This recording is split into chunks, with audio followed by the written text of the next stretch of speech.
What's up, y'all? Of course, I'm back with another one. So today, I'll show you how to sand a butt with a pole sander. The first thing you're going to want to do is go right down the middle, like so. Do you see the angle of my pole here? I'm not up and down. I'm not vertical like this. I'm not horizontal like this. I'm crooked.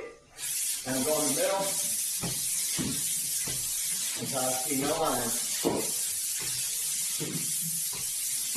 No lines. There you go. And you should be wearing a mask.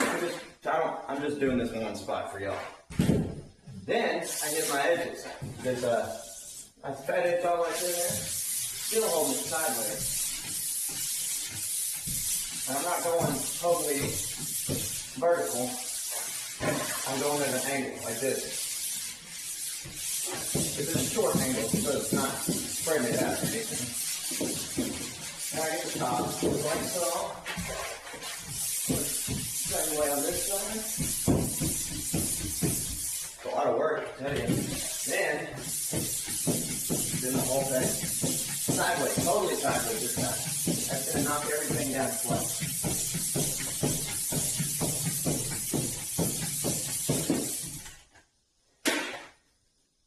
And there you go, Bob's your uncle. At least it used to be. Whew. That's a nice butt.